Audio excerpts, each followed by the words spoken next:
Welcome to This Explainer, brought to you by Forge College. All right, we're diving straight into the capstone project for transitioning your project from EVM to SVM. Now, you've survived the theoretical groundwork, kudos for that, but the planning phase? Yeah, that is officially over. Today, we are getting our hands dirty and actually writing the core Rust and Anchor code to port an EVM project directly over to Solana. So, let's kick things off with a quote that honestly hits the nail on the head. Building smart contracts is like assembling IKEA furniture. Miss a screw, lose all your money. I know it sounds kind of funny, but in Web3 it is literally true. One missed check and, well, boom, empty treasury. But since we wrapped up the designing mapping lesson, where we basically drafted our architectural plans, it's time to put on our workshop foreman hats and start building the actual engine. No more abstract concepts. We're writing real code today. Here's our master blueprint for today's explainer. 1. From map to machine. 2. 3 rules for coding. 3. Scaffolding with AI prompts. 4. Compile, refactor, and test. 5. Beware the AI drift. And finally, 6. Wrapping up the code. Okay, let's get to work. Section 1. From map to machine. Right, so we're making a massive transition here.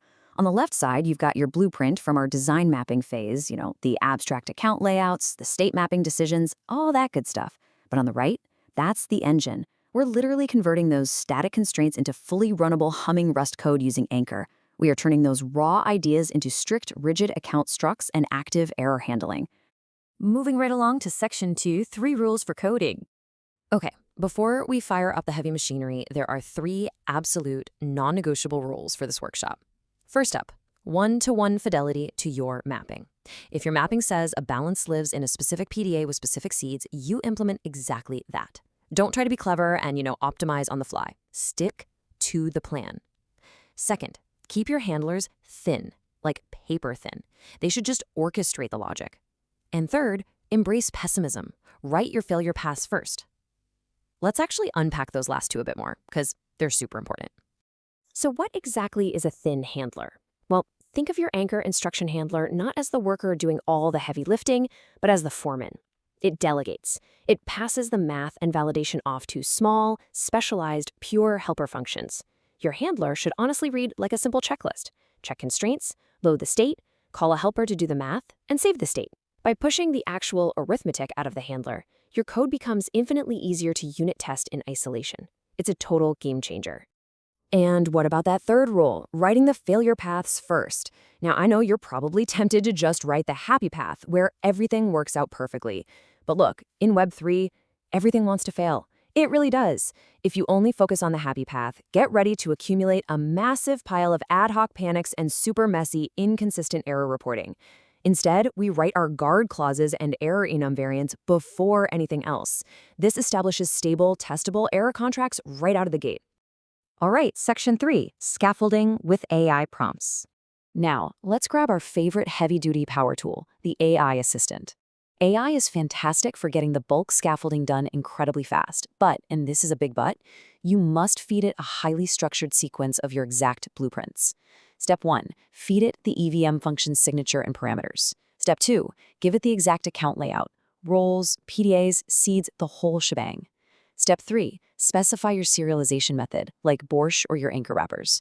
If you just casually ask an AI, hey, write me a Solana transfer program, you're going to get generic garbage. You have to be specific. See, by passing in highly specific migration plan preconditions instead of those lazy generic prompts, the AI will actually hand you a code skeleton that respects your design constraints. You need to tell it exactly what the state layout looks like. Tell it to create specific anchor error enums, like, insufficient balance or not authorized. Basically, the better your blueprint input is, the better the starting code you get back. Garbage in, garbage out, right? Section 4, compile, refactor, and test. Once we've got those rough parts printed out by the AI, we move into the assembly and testing cycle. Your workflow here should be a continuous, rapid loop. Scaffold the code, immediately compile it locally, fix those inevitable compiler errors, because there will for sure be errors, refactor the logic into pure helpers, and then test. Scaffold, compile, fix, refactor, test. If you can run that entire cycle in under a minute, wow, you are firmly in the golden zone of productivity. And please, as you loop through that cycle, keep your files organized. Never ever dump everything into one giant file. You need to keep your concerns separated. You've got your lib.rs for entry points, an instructions folder, a state folder, an error.rs file, and, this is absolutely crucial, a validation.rs file. Extract your repeated validation logic into that dedicated module. It keeps your handlers short and, quite frankly, keeps your sanity intact. Trust me, future you will definitely thank you when you're trying to debug a complex transaction. But wait. While you're rapidly iterating through these cycles, feeling like an absolute 10x developer, you need to watch out for a major mechanical failure. We call it AI drift. So, why exactly is your highly advanced, super smart AI assistant secretly ruining your code? Let's find out in Section 5, Beware the AI Drift. So AI will often do 3 incredibly frustrating things when you aren't looking. First up is constraint dilution. It will randomly delete your explicit constraints, like your strict PDA seeds, and just lazily slap a generic mutable tag on an account. Do not accept this.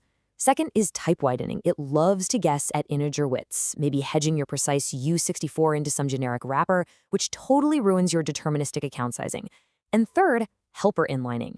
As you ask it to update code, it'll just slowly start dumping all your beautifully isolated validation logic right back into the main handler body. You have to aggressively manually refactor and prompt the AI to maintain strict fidelity to your blueprint. Seriously, do not let the AI make you lazy. Section 6. Wrapping up the code.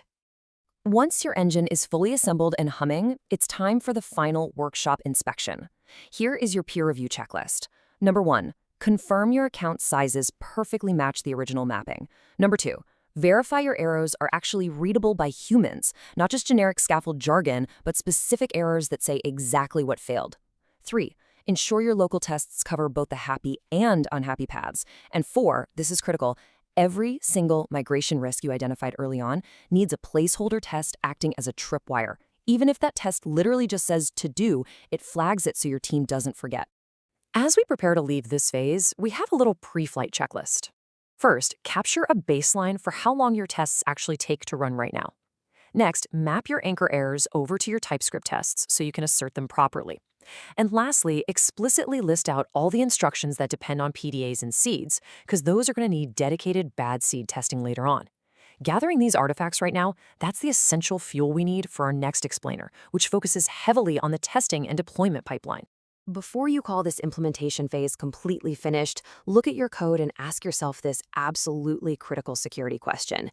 Does each instruction load only the accounts it absolutely needs, or are you accidentally carrying extra baggage that just enlarges your attack surface? Extra accounts literally mean extra vulnerabilities and higher transaction costs. So trim the fat. And with that, you have officially transformed a static blueprint into a running Solana machine. How awesome is that?